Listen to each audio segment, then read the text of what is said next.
Hello everyone, welcome back to another Watchin. Today we are going to take a follow-up look and do a review on the Casio Duro. This watch is a strong contender for the best watch you could buy for under $50. Before we get to that, we'll do a quick wrist check and you'll see that I'm wearing that Noah Concept 1. This is the watch I just did on my watchgang black box opening a few days ago.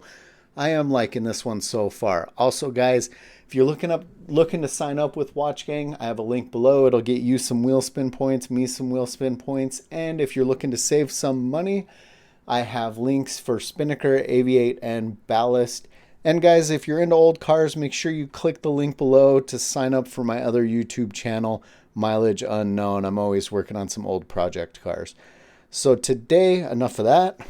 I'm going to go ahead and take it off its little stand, which the version I bought is the MDV106B-2AV So there's three versions of the Duro. There's a black version, the blue version, and then there's like a black and gold version. I went for the blue just because I like the way the blue looks in the light, and it is a very good color on this one. Looks really good out in the sunshine. The Casio Duro, or the Marlin, it does have a Marlin on the dial there, and if we flip it over, you can see that we have a Marlin on the case back as well, which that is a screw down case back. So I do feel that this watch punches way above its price point. Now, if you go straight to Casio's website, it's a $69.95 watch, but you can find these all day long online. I bought this one for, I believe, $48 off of Amazon. I ordered it at 8 o'clock in the morning and had it to my house by 5 o'clock.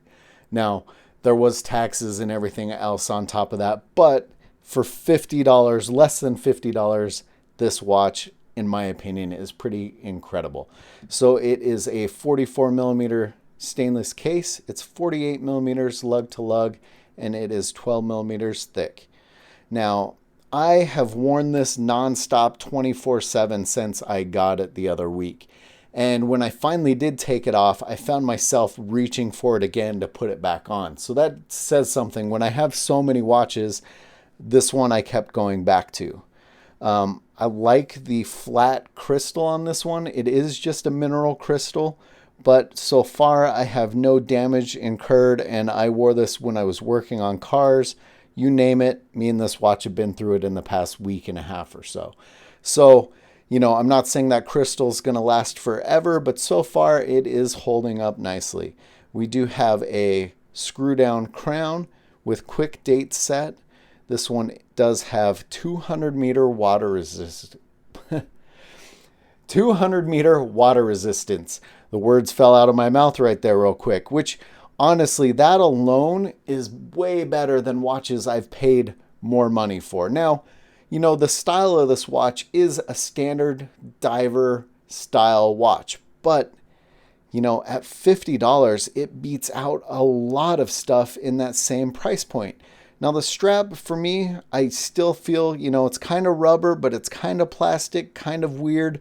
I went with it. It got more comfortable as I wore it.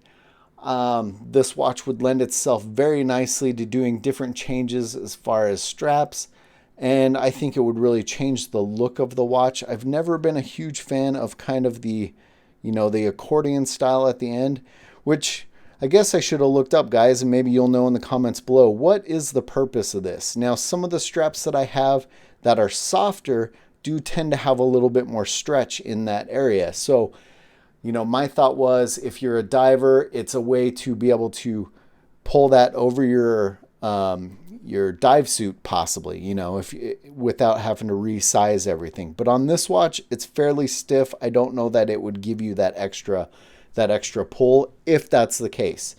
The Duro does have a unidirectional 120 click rotating bezel, and honestly, there again, this bezel feels more smooth and more positive than some of the other watches I have as well at higher price points.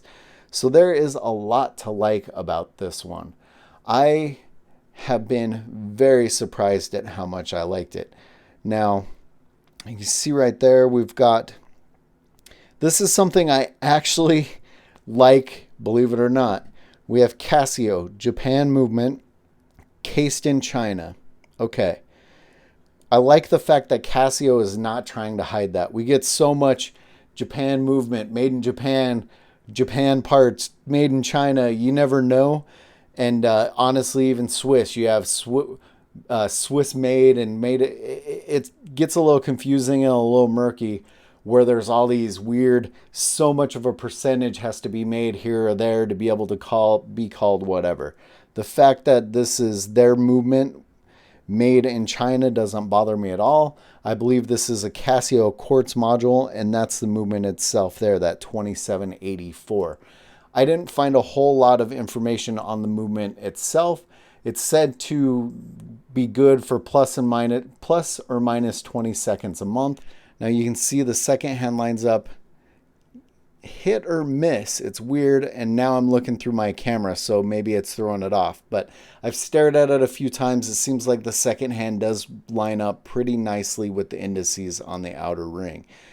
We also have loom on the minute, hour, and second hand, and a little loom blip on top, as well as indices around the dial. So we'll go dark really quick, take a look at the loom, and we'll get back in the light. Here we are in the dark, and you can see the loom actually really nicely. So I didn't see what loom they said was actually on this watch on these indices, but it does hold a charge for fairly long.